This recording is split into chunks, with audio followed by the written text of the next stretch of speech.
A lot can certainly change in a year. Last year at this time, I spent a great deal of time convincing investors the sky was not falling.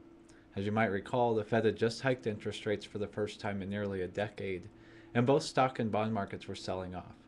There was definitely some scary sell offs early in the year, but the Fed quickly changed their tune when Janet Yellen mentioned the prospect of the Fed shifting to negative interest rates just after they raised interest rates in mid February.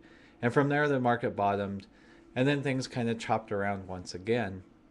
In fact, just heading into the election, the market participants were freaking out about the prospects of a Trump presidency.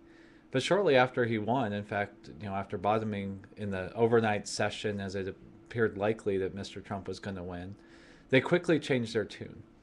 In my final economic update of this year, we're going to take a look at some of my key leading indicators and what they might mean for the year ahead.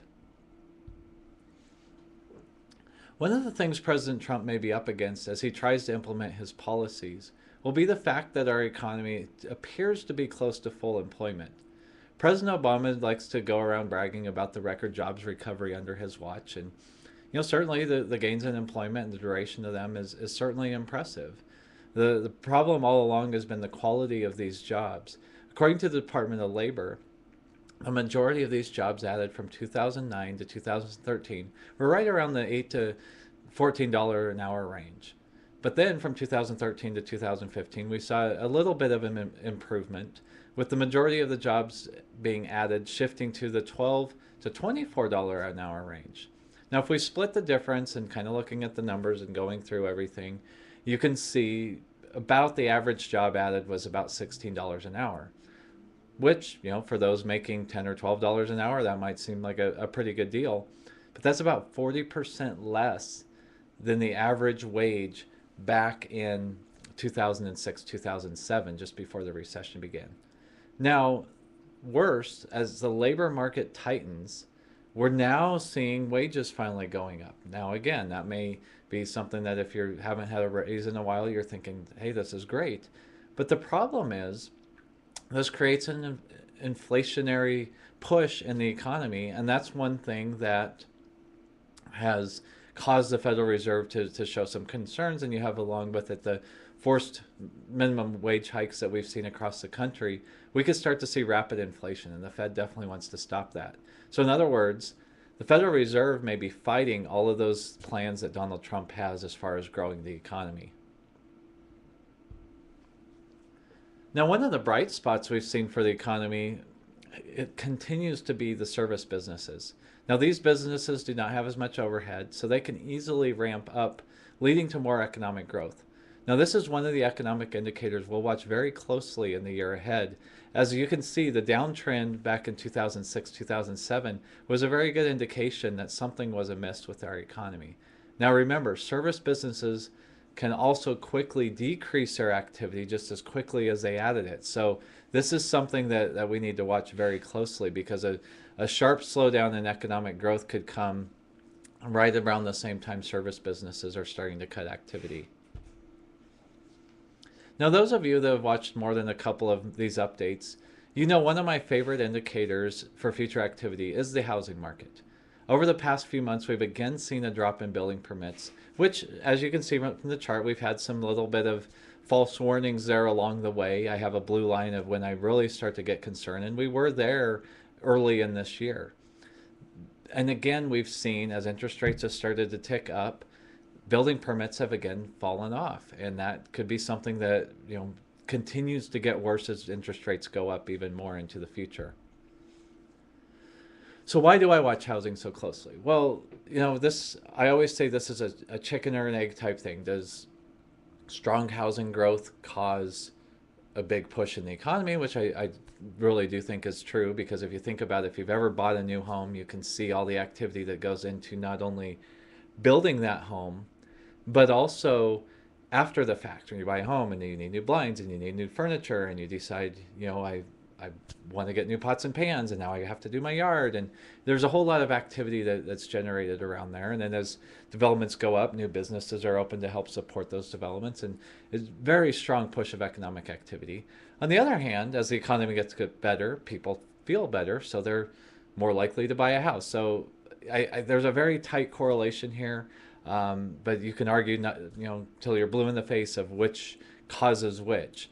But the bottom line is, you can see from this chart, and then actually, if you continued it back to 1960, it would be very, very noisy, but you can see the correlation continues to hold up all the way back to when this data started being collected. And you kind of see a little bit of a disconnect during the last quarter where we had a big surge in GDP growth. But if you dig into the GDP numbers, you can see that a lot of it was just an inventory rebuilding. Remember, people had gotten very bearish on the economic outlook and very concerned, and so they had scaled back their inventory to the point where they just finally had to say enough is enough. I need to add some more inventory. So we saw a big push there, as well as we saw a bit of a reversal of some of the things that was hurting our GDP growth as far as the strong dollar went. With the dollar weakened pretty significantly during parts of the quarter, which then made our goods more attractive. So we saw a surge in export activity. Looking at things, that I pretty confident that this relationship is going to revert back to normal. So that means we're going to continue to have to watch housing starts and building permits very closely. So speaking of interest rates, that's a big factor on housing. We've seen long-term interest rates surge since the election of Donald Trump. And one reason this is a lot of his economic policies that we're going to talk about here in just a minute are very inflationary, and inflation erodes the value of your bond payments, and so they're worth less in the eyes of investors. So this has led many people once again to say the bond bull market is over and expect years and years of rising interest rates and lower bond prices. And I went back, and it was 2010 in April when I first wrote a newsletter article that talked about the theory of rising interest rates or the end of the bond bubble. And as you can see from this chart, we have seen interest rates rise, but they're not even up to where they were at back in 2010. So again, people have been warning about this pretty much every year for the last 6 years. So eventually they're going to be right about rates rising. I will tell people to keep in mind that if you compare the U.S. Treasury bond market to all the other developed countries of the world, United Kingdom, all the countries in Europe, Canada, Japan, our rates that we're paying is significantly higher than the rates that all of those other countries are paying. A lot of them are below 1%. Some are even negative every once in a while, depending on what's happening in the market. So if we get into a global recession, it's very likely we're going to see a big inflow into U.S. Treasury bonds, which will cause the prices to go up and yields to go down. And once again, people that are calling for the end of the bond bull market to be over will again be proven wrong, and they'll be waiting for the next time interest rates jump and they say, see, I told you so. But that said, we do have to keep in mind something very important that comes out on this chart. If you look at it, minus a few periods where rates rose for 12 to 24 months, pretty much anybody that is investing or managing investments, their entire experience has been with rates falling. So now we get to a point where rates may be rising. Eventually it's going to end. So we have to keep in mind that our reaction to how the markets are looking at things could be quite different in the future if we now all of a sudden, instead of having rates always helping us by going down, now all of a sudden they're fighting us. Similar to what I mentioned about the Fed fighting Donald Trump. If Donald Trump's trying to create economic growth and the Fed's saying, whoa, whoa, whoa, we have inflation, we need to take a step back and step on things, that's going to be a different environment than any of us have experienced. And so just confidently saying, hey, growth is great. Why would you want to be in bonds? They're going down in value. You should buy stocks. You got to be very, very careful with that assessment. And as I've said since 2010, you can't directly compare stocks and bonds when it comes to investments because both play a different role in your portfolio. So just put this in mind. Bonds may go up significantly in yield. They may go down significantly in yield. That means prices may go down significantly or up significantly. Going even a step further, different types of bonds will react differently to what's happening inside the market. You look at high yield bonds, which is something we use very heavily at SEM. Those are more tied to economic growth. So you could be in an environment where you have growth getting better, interest rates on treasury bonds going up, but that would also mean high yield bonds should also go up in value and rates go down because if the economy is growing more, then people are going to be more likely able to make their coupon payments, and therefore they're less risky in the eyes of investors. Now, on the other hand, if rates are going up because we're seeing inflation and economic growth does not keep up, high yield bonds could get clobbered. Emerging market bonds are kind of a little dicey. That's one area we like to invest in when they're in favor, but with some of the things Trump is talking about, they could be a risky endeavor there as well as the prospects of a recession on a global basis appearing. We didn't have one in 2016, but we haven't seen much improvement in Europe either. So that's something that we have to keep in mind with rates. So the bottom line, if you're an income investor, which means you're taking money out, you're retired, or you're living on this income from your investments, please, please, please do not fall for this. Well, bond yields are so low and bond prices are going down, I'm going to put it in stocks. They're very risky, especially if you're taking money out of there. So if you are an income investor, I'm going to have a link at the end of this presentation. I'd encourage you to check us out and just consider some of our income solutions, because I'm that's our expertise. We manage money in the stock market as well, and I think we do a pretty good job of it. But I've been with Strategic Equity for 18 years, and I've been investing going back to 1992, 1993, and I've not come across anybody that's been consistently strong in income investing like we are at Strategic Equity. So I'd encourage you to check us out and just look at the numbers and compare them to other bond investments and other income options out there before you make any sort of decision. But back to interest rates, again, could be a big issue for stocks going forward. So speaking of what's looking, things are looking at going forward, I created a chart. It's pretty simple because everybody at this time of year likes to make projections on what's going to happen in the next year. And so one of the things I looked at is I did a simple model of, what are expected earnings and what's the price earnings multiple. You multiply those together and then you get your projection for a year from now. The bottom line is stocks must remain overvalued to stay positive in 2017. And that's simply because stocks are already overvalued. They're 22 times earnings.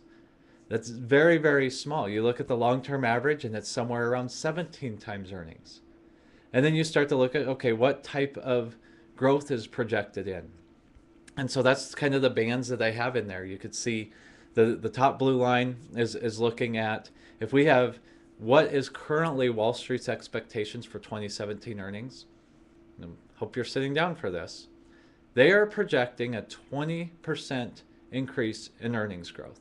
20% in 2017, all because Donald Trump, I guess. Even though he's not inaugurated until late January, it's going to take him some time to get some bills written and some policies done, and the chances of them even happening, which we'll talk about in just a minute, are pretty darn slim. Yet Wall Street's projecting 20% earnings. To keep that in perspective, the long-term earnings growth rate is 6%. So we're going to triple, more than triple, the long-term average earnings growth in 2017. Okay, let's assume that happens. Let's assume stocks stay at overvalued territory of 22 times earnings. That gives us an upside of 27%. I like it. You tell me I can make 27% in stocks? Jeez, I'm going to take that anytime I can get there. But the things it's going to take to get that high, again, 20% earnings growth, more than triple the long-term average, and stocks remain overvalued. Okay. Now, what if earnings growth slows down a little bit and maybe we only get half of that, around 9-10%, and stocks remain overvalued, 22 times earnings? Then we're looking a little bit lower. Then the next line down is, what if we revert back to the 6% average earnings growth and stocks remain overvalued? You see the key here? For 2017 to be a good year for stocks, they all have to remain overvalued. If we look at, where's the S&P trading at today? 2270 as of the recording of this update. And if we get 20% earnings growth and stocks just drop to fair value, we're talking 2228. Again, 2228, 2017 is 2270. So if we get average earnings growth and stocks remain overvalued, we're fine. But if stocks revert back to fair value and we still get 20% earnings growth, we're going to be looking at a flat to negative year. And then it gets worse and worse to below, because you got to keep in mind, stocks can stay overvalued as long as people project earnings to be getting stronger. So maybe we get average growth, yet people say, I think Trump's policies will take in 2018. So we could still have a positive year. So your best case scenario is probably 27% upside. More likely, if you're a bull, 2366, maybe 3-4%. Because that is, we get the average earnings growth, but yet stocks remain overvalued because they push out the expectations into 2018. On the downside, though, if we get even average earnings growth and we see things start to return to fair value, now we're talking, down 19-20% in 2017. So that's definitely not a good situation right now if you're an investor. Again, don't just jump into stocks because they went up or because your candidate won, because so many Republicans bailed out of stocks in 2008, 2009 because their candidate didn't win or they didn't like Barack Obama, and then they missed out on one of the longest running bull markets in history. So let's be careful to not let our politics dictate our investment policy. Speaking of, really, the biggest unknown for the markets is how much President Trump will be able to accomplish versus how much damage could he possibly do. What the markets have gravitated towards are all of his positive economic policies, but they've completely ignored all those policies that could cause economic havoc. Mass immigration reform, restructuring of all these trade agreements, repeal of the Affordable Care Act, changing the financial reform bill, and pretty much most of his foreign policy ideas could be very disruptive to the markets. It's just something that I don't think the markets are paying very much attention to right now. But ignoring all those potential negatives, I think we just need to take a step back in general and consider the environment President Trump is inheriting. Many people have said the next 8 years could be a return to the Reagan years. I've heard it called Reagan 2.0. And they're forgetting to consider what environment Ronald Reagan had when he stepped in. When he came into office, he was coming in after 12 years of an economic stagnation. We had runaway inflation, high interest rates, slow growth, high unemployment. At the same time, we saw inflation already starting to decline for Ronald Reagan. The nation had very little debt. If you consider $930 billion. We weren't even up to $1 trillion of debt yet when Ronald Reagan took over. And the top tax bracket was 70%. Unemployment rate, I mentioned, 9% when Ronald Reagan took over. And I think this is really critical, not only for Donald Trump's years, but for politicians going forward. The working age to retirement age ratio was at an all-time low for our country, meaning the number of people that were old enough to work that were in the labor force versus those who aren't was low. And then it just went up and up and up and up and up for the next 20 years. When you have more people working, they have more income, they spend more money, they're forming families. And any of you that have had kids, I have 6 of them, you spend a whole lot of money when you're raising kids. So Ronald Reagan had all of that, that wind at his back. Now let's take a look at what Donald Trump is inheriting. He's getting one of the longest economic recoveries as well as bull markets on record. Wasn't a great economic recovery. In fact, it goes down as the worst on record. But it's good. Stock market, you have to go back to Ronald Reagan and Bill Clinton to find 2 presidents that had a better performance during their years in office than Barack Obama did. I'm not saying it's because of his policies, but that's the facts. Donald Trump has low but increasing inflation, the exact opposite of what Ronald Reagan had. He had high and declining. The debt, oh my goodness. Remember Ronald Reagan had $930 billion? $19 trillion is our current debt, and counting. And that doesn't include Social Security and Medicare, which was running a massive surplus back when Ronald Reagan took over. Now it's running a deficit.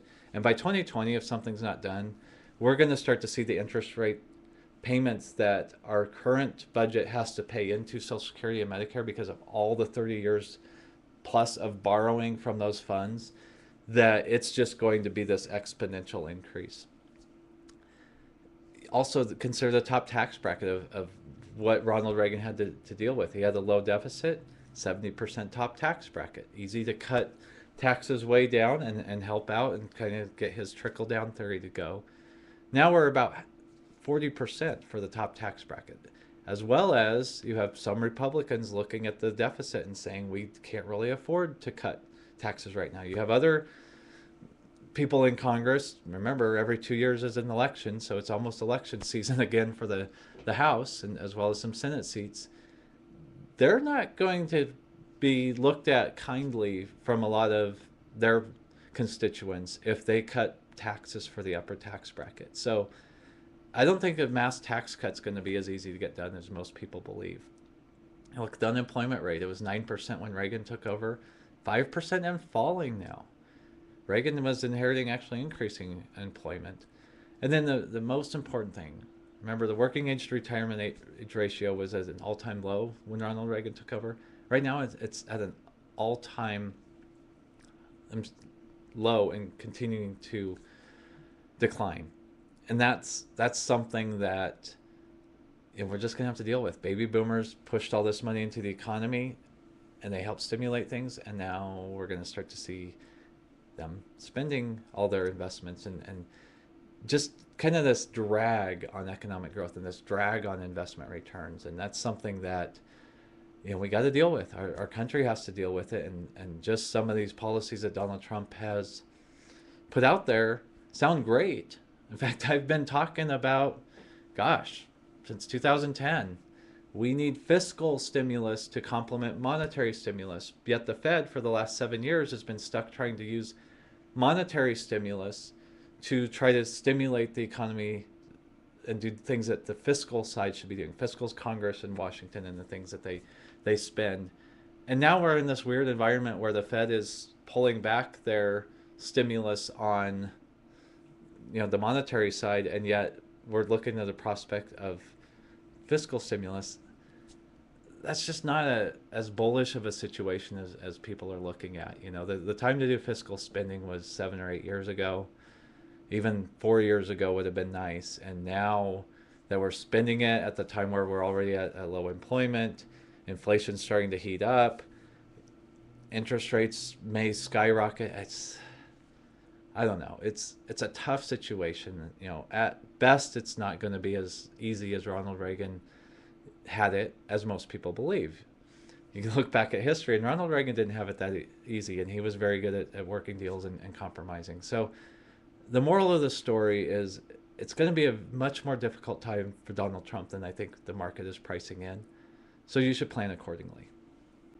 And one way to plan accordingly is to check out my blog every day. It's semtradersblog.com. You can find my updates under multimedia. I do a blog. I also will do a chart of the week for those of you that don't like reading all the details. The chart of the week is designed to be one picture of the market and 3 to 4 paragraphs max. Kind of tell you what I'm looking at as far as the economy goes. Also have some of our most popular posts that were there to help warn people. There's some of them that apply directly, so I'd encourage you to check that out. I'll be back again sometime during the next quarter to give you guys an update. So thanks for checking me out.